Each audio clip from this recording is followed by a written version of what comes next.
Tudo tanto! Saudações alvinegras, ou melhor, verde-amarelas nesse momento. Aqui são os meninos de Fora da Vila. Eu sou o Carlos Zucchi, trazendo para vocês mais uma vez em um pré-jogo, e dessa vez um pré-jogo para Brasil e Suíça, que acontece na segunda-feira, às 13 horas. E com isso vamos falar aí como está o grupo no momento. A gente tem o Brasil em primeiro lugar com 3 pontos, com 2 gols a favor, nenhum gol sofrido e 2 gols de saldo. E a Suíça em segundo, também com 3 pontos, porque venceu Camarões aí por 1-0, tem um gol pró e nenhum sofrido, e só por isso que está em segundo lugar. Aí a gente tem Camarões com -1 de saldo e a Sérvia em último com -2. Camarões e Sérvia se enfrentam nessa segunda às 7 da manhã. E se um deles ganhar, já elimina automaticamente o adversário, né? Então, automaticamente um deles já cai. E se tiver empate, dependendo do resultado do jogo de Brasil e Suíça, eles entram com chances aí na última fase, na última rodada, onde o Brasil vai enfrentar Camarões e Suíça e Sérvia se enfrentam. Para esse jogo, antes de mais nada, né, falando da lesão aí, das lesões, né, uma do Neymar e outra do Danilo, são lesões parecidas, o Neymar tornozelo direito, o Danilo no tornozelo esquerdo. Eles não podem ser cortados, né? Então, assim, se você convoca um jogador, ele tem que ser cortado antes da Copa, existe um limite, 24 horas antes da estreia. Se ele não é cortado até esse horário, quando ele sai, você não pode mais substituir o jogador que foi cortado. Então, se ele é cortado, ele só é cortado e acabou a Copa para ele. Mas o grupo que o Tite levou tá fechado, então se por um acaso um deles não puder jogar de novo, vai acompanhar a Copa junto, mas não vai mais entrar em campo. Mas ninguém vai ser cortado para ser mandado embora, o jogador vai poder ir embora ou não, tal. Não, todo mundo vai ficar e a comissão técnica do Tite está otimista de que eles vão estar disponíveis já para a próxima fase, né? Então, terminando essa fase de grupos, na próxima fase eles poderiam estar disponíveis, tanto o Danilo quanto o Neymar. Analisando aqui, eu diria que o problema maior é a lesão do Danilo, e não a lesão do Neymar. Daí você fala, como assim, né? O craque dessa lesão. Cara, no time, do jeito que o time está montado e tem jogado há muito tempo, o Neymar sair, você tem muitas opções para fazer essa função. Você pode colocar o Rodrigo, você pode colocar o Everton Ribeiro, você adianta o Lucas Paquetá e joga com outro volante. Assim, tem muitas. Você pode simplesmente colocar um outro atacante também no lugar. Então, tem muita coisa que o Tite pode optar em fazer. E o Danilo é aquela coisa que aconteceu para quebrar a perna do Tite, porque o Tite pensou o seguinte: eu levo o Dani Alves, a gente já se comprometeu com ele. Ele é um jogador de confiança, conhece o elenco, a liderança, blá, blá, blá, blá, experiência, referência e o escambau. Mas aí o titular se lesiona. E aí o Tite fala, cara, eu não vou pôr o Dani Alves, que está sem jogar aí faz 2 meses e que vem jogando mal há algum tempo. Lembrem-se que Dani Alves já não estava indo bem no São Paulo, estava sendo um jogador muito irregular.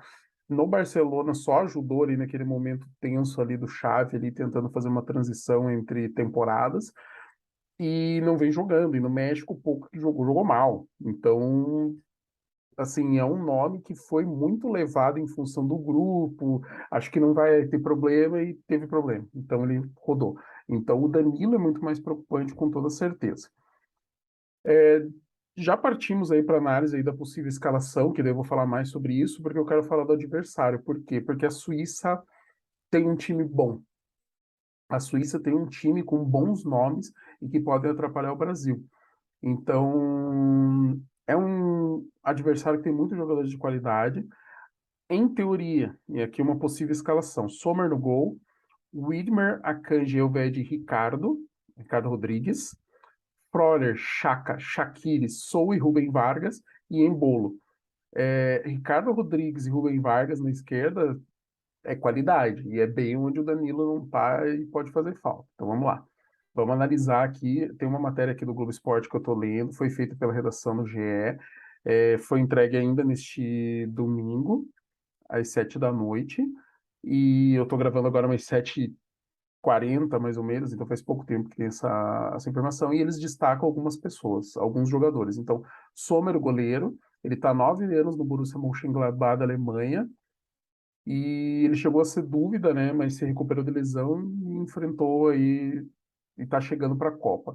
Ele está na seleção da Suíça desde 2012, participou das Copas 2014 e 2018, mas o destaque dele foi na Euro de 2021, que nas oitavas, é, contra a França foi 3-3. Ele fez cinco grandes defesas no tempo regulamentar e na disputa de pênalti ele defendeu a cobrança decisiva do Mbappé. Nas quartas ele segurou a Espanha com 8 defesas na prorrogação, pegou pênalti, mas não deu para a Suíça chegar na semi, né? Porque daí estava enfrentando uma Espanha monstrinha. Tem um meia que é o Xhaka. Ele é 30 anos e capitão e a mente pensante da Suíça. Ele atua centralizado por trás dos atacantes e se aproxima dos pontos. Ele está no Arsenal da Inglaterra desde 2016 e 2017. Ele teve uma fase que oscilou, né? Porque o Arsenal oscilou bastante, mas nesse ano que o Arsenal tá bem, ele também tá bem. Ele vai ter que ser bastante marcado, porque é o cara que cria, e no Arsenal ele tem aparecido para finalizar também, tem feito bastante gol nessa temporada. É um cara para a gente ficar bem de olho. Outro que está sendo destacado é o Rubem Vargas, que ele é 24 anos, é um motorzinho. Ele joga pelo lado do campo e voltava do ataque com muita facilidade, que ele vai dar trabalho para quem for lateral direito do Brasil e ele é titular no Augsburgo da Alemanha. O outro jogador de qualidade, esse a gente já conhece, é o Shaqiri, que é provavelmente o jogador mais famoso aí. Ele está nos Estados Unidos, ele já saiu né, da Europa, mas ele ainda tem status de estrela. Ele participou do Bayern de Munique na Alemanha nas temporadas 2012-13, 13-14, 15-16, onde ele conquistou o Alemão, duas Copas da Alemanha, uma Champions League, um Mundial, e depois foi jogar no Liverpool, onde também conquistou o Mundial, Champions e Premier League. E ainda tem o atacante Embolo, que ele fez o gol, né, contra o Camarões e ele deve jogar mais perto dos zagueiros. Só que ele é um jogador de movimentação, é diferente do Mitrovic. O Mitrovic acabou não dando trabalho porque a bola não chegava para ele. Agora o Embolo deve dar um pouco de trabalho. Ele é rápido em movimento, assim, não costuma guardar posição. Ele joga no Mônaco da França e já jogou no Borussia Mönchengladbach. Então tem alguns nomes aí para a gente tomar cuidado, ficar esperto e provavelmente o lado esquerdo ali vai dar trabalho ali com essa dobradinha aí de Ricardo Rodrigues e Rubem Vargas. Lembrando que eles jogam aí com, entre aspas, aí num 4-5-1, que pode ser aí alguma coisa aí meio 4-2-3-1, dependendo de como você analisa. E é um time que tem feito boas campanhas dentro das suas limitações com um time titular bom, sabe? É um time titular que é complicado. Então, o Brasil vai ter que entrar muito esperto, tanto que são os dois líderes, né? Em teoria, o Brasil ganhando, além de se classificar, joga a pressão aí para a Suíça resolver a vida deles aí no último jogo contra a Sérvia, e a gente daí iria para Camarões aí, provavelmente precisando só de um empate aí, talvez até para ser primeiro colocado. E voltando aí a falar do Brasil, falando aí das escalações, né? Então, aqui eu estou lendo uma matéria aí que foi atualizada 1h30 da tarde também desse domingo, aí matéria do Bruno Cassucci, Caê Mota e Rafael Zarco, de Doha, no Catar, falando que o Tite treinou com Éder Militão e Fred na equipe titular. O Éder Militão na direita no lugar do Danilo e o Fred no meio de campo no lugar do Neymar, fazendo que o Paquetá jogue mais para frente, mais solto. E que o Tite também observou outras possibilidades, como a entrada de Rodrigo, porque tem características mais parecidas com as de Neymar, e outro que foi experimentado foi Everton Ribeiro. E embora o Éder Militão atue como zagueiro no Real Madrid, ele começou no São Paulo como lateral direito. E ele, contra a Gana, ele atuou nessa posição e foi bem nesse jogo, nesse amistoso.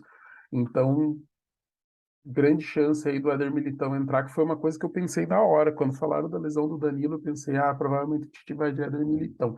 E do Neymar, a mesma coisa. Eu pensei assim, ele vai de Fred, porque o Fred era titular até outro dia. Então ele não vai mexer tanto, ele vai puxar o Fred, deixar o Paquetá um pouco mais na frente. A provável escalação do Brasil, com Alisson no gol, Éder Militão na direita, Marquinhos e Thiago Silva na zaga, Alexandro na lateral esquerda, Casimiro, Fred e Lucas Paquetá no meio de campo, Rafinha, Vini Júnior e Richarlison no comando do ataque. Muita gente fez observação e o Casagrande foi o nome assim que o mais pesado que eu vi, que depois que o Neymar saiu da lesão, o time começou a jogar melhor, porque começou a se mexer mais e jogar mais solto. Talvez por conta de o Neymar ter um peso muito grande, os jogadores tentarem procurar essa referência. Era uma coisa que acontecia muito no Santos, quando o Neymar estava no Santos. Tinha uma época que o Muricy simplesmente dava a bola no Neymar, esperava para ver o que o Neymar ia fazer, e dava muita raiva porque o resto do time ficava parado, sabe? e você precisa se movimentar para dar as opções para o Neymar, que é onde ele desencanta, seja porque ele vai dar um passe bacana, seja porque ele vai resolver. Mas como não tem Neymar, vamos ver se esse time consegue se mexer. Eu acho que sim, a base é boa, não faz tanta diferença assim de jogabilidade, sabe? Talvez o time até se movimente um pouco mais, melhor, mais solto assim com essa questão. Fora que todos os jogadores que estão entrando em campo são jogadores que se entregam para recompor o time. Então, tanto a linha de zaga ali com os quatro, né, Militão, Marquinhos, Thiago Silva e Alexandro, quanto os três do meio, Casemiro, Fred, Paquetá, e os dois pontos, Rafinha e Vini Júnior. E mesmo o Richarlison é um cara que na frente ali ele dá combate, tanto que ele quase fez um gol roubando a bola, né, indo para bater ali de frente. E como a gente está falando aí de Militão e Fred, eu vou dar o destaque deles, mas eu só quero concluir aqui a análise.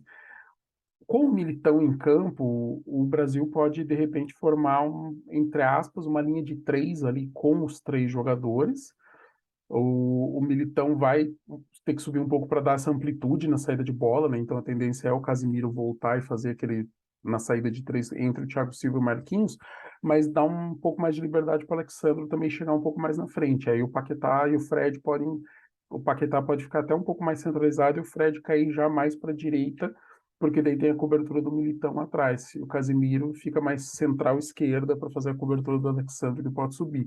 Então, não deixa de ser uma opção boa, é uma boa variação, lembrando que o meio de campo da Suíça deve dar uma dificultada, a gente deve ter bastante problemas e dificuldades contra esse meio de campo aí com bons nomes. E falando aí um pouco mais dos jogadores que devem jogar, né? Então vamos falar do Éder Militão. Ele tem 24 anos, é jogador do Real Madrid e ele é um zagueiro lateral que possui características mais defensivas, chega firme em todas as bolas e foi testado durante o treinamento antes do jogo. E é essa polivalência do Militão, capacidade de atuar em várias posições, que pode ser um ponto positivo a seu favor, porque o Tite costuma usar a palavra equilíbrio ao falar sobre o que ele quer na seleção. E, como eu disse, né, ele começou na lateral no São Paulo, né, e os números com a seleção. Entre os zagueiros convocados, Éder Militão é o terceiro que mais atuou nesse ciclo de Copa, só perdendo para Marquinhos e Thiago Silva, que são os titulares. Ele tem 23 jogos, 6 a mais que o Daniel Alves. E o Danilo fez 27 partidas, então ele está perto dos números do Danilo, né? Que fez 27, ele fez 23. Fez 23 jogos, fez um gol, jogou 1.675 minutos, teve 17 convocações nesse ciclo, um gol nesse ciclo e 23 jogos durante todo esse ciclo. O Casemiro mostra confiança nele, falou que não ficaria surpreso se o Militão fosse escolhido, porque o Militão já correspondeu em jogos e dá para contar com ele também, mas a decisão quem toma é o treinador. E saiu do São Paulo, foi para o Porto, do Porto foi para o Real Madrid. Por quê? Porque ele tem intensidade e versatilidade. Ele joga uma das maiores ligas do mundo, que é a espanhola, até porque o Daniel Alves agora está perdido lá no México, né? Ele teve o pai foi jogador, o pai dele foi Valdo, ex-lateral do Corinthians nos anos 90, e ele começou jogando no Sertãozinho. Então, assim, ele não era muito dedicado ao futebol, segundo o Agnello Souza, que foi o primeiro treinador dele. Aí um dia ele se apresentou no Sertãozinho, começou a jogar e de lá ele foi para o São Paulo. Aí no São Paulo ele foi promovido, despromovido, até que ganhou uma oportunidade de vez com o Rogério Ceni em 2017, e de lá para cá são só 5 anos, em onde ele já jogou Liga dos Campeões e Copa do Mundo. E e que o Agnello Souza completa, né? Que ele já enxergava características do jogador moderno. Ele fala que o Éder Militão não nasceu zagueiro, era um meia, camisa 8, segundo volante, que fazia muito box-to-box, área a área. Entrava na área, cabeceava, finalizava e vinha defender. O que para o futebol moderno é realmente um baú cheio de ouro, porque é necessário ter jogadores assim. E sobre o Fred, também matéria aí da redação do GE, titular em boa parte do ciclo para a Copa do Mundo, camisa 8 pode voltar para a equipe no jogo da segunda contra a Suíça e deslocar o Paquetá um pouco mais para frente. Ele tem 29 anos, ele era titular até o início dos treinos em Turim e foi titular em 9 dos 12 jogos que o time fez antes do Mundial. Parceiro de Casemiro no meio de campo, começou a temporada no Manchester United como reserva e deu lugar a Vini Júnior na estreia contra a Sérvia. Com o camisa 8 no time, o Tite adianta o Paquetá, que foi recuado no primeiro jogo para dar espaço para o quarteto, né, de Vini Júnior, Neymar, Rafinha e Richarlison. Os números do Fred: 28 jogos pela seleção, não fez gol, 1.752 minutos, teve 12 convocações no ciclo e fez 20 jogos no ciclo. Ele começou a jogar no Atlético Mineiro, mas completou a formação e iniciou a carreira profissional no Internacional. Jogou pelo clube até 2013, quando foi vendido por 15 milhões de euros para o Shakhtar Donetsk. Jogou em 55 partidas pelo Inter, fez 8 gols antes de ir para a Ucrânia. No Shakhtar, 155 partidas, com 16 gols e 8 títulos conquistados. Foram 3 edições do campeonato ucraniano. Aí, em 2018, negociado com o Manchester United por 55 milhões de euros. E pela equipe inglesa, ele tem 173 jogos e 9 gols. Nessa temporada, chegando Casemiro e Eriksen, ele passou a jogar com menos frequência, mas o técnico Erik ten Hag, do Manchester United, elogia a postura nos treinos sempre que ele entra em campo com as chances que ele recebe. E ele pode fazer a estreia dele como titular em Copas do Mundo, mesmo tendo sido convocado na edição passada, na Rússia. Ele sofreu um entorse no tornozelo direito em treino durante a preparação para o torneio e não conseguiu ter condições ideais. Ele não foi cortado, mas viu os jogos do banco de reserva. E nessa quinta, no jogo contra a Sérvia, ele entrou no segundo tempo. Então, como titular, vai ser a estreia aí do Fred. Muito provável que seja essa a equipe titular aí. Repetindo para vocês. Alisson, Éder Militão, Marquinhos, Thiago Silva, Alexandre, Casemiro, Fred, Lucas Paquetá, Rafinha, Vini Júnior e Richarlison no comando do ataque. Galera, deixem comentários. Quando vocês acham que vai ser o jogo do Brasil? Qual a expectativa? O que vocês estão esperando? Eu estou com uma expectativa de vitória. Quanto vai ser? Não sei, cara. Às vezes o jogo a gente pensa que pode ser super travado, complicado e de repente deslancha e vai. E às vezes a gente acha que vai ser tranquilo e não é. O time complica. Então, assim, partindo do princípio que a Suíça tem uma certa qualidade, principalmente qualidades defensivas que já vem de um bom tempo aí do time saber jogar, fazer jogo aí por poucas chances e tentar matar e resolver, tendo já eliminado grandes seleções, aí eliminou a França e quase tirou a Espanha aí de uma Euro. Eu acredito que vai ser um jogo bem apertado. Vamos torcer para o Brasil, pro Vini Júnior e o Rafinha conseguirem encaixar a jogada individual. Aí a gente tem qualidade aí para meter a bola para dentro. Então eu vou apostar bem baixinho, vou apostar naquele 1-0, bem para a gente sair com a vitória, encaminhada a classificação. Muito obrigado para você que assistiu esse vídeo. Deixa lá nos comentários seu palpite, o que está pensando. Curtam, comentem, compartilhem, se inscrevam no canal, ativem as notificações, chamem mais gente aí, divulguem nosso canal, por favor. Avaliem aí nos seus tocadores de podcast aí com umas notas boas para a gente, porque isso ajuda bastante. Estamos rumando aí, se tudo der certo, chegaremos aí aos 1.000 inscritos até o final do ano, tudo de forma orgânica, sendo divulgado no boca a boca. Muito obrigado a todos. Um grande abraço e para cima deles. Até mais.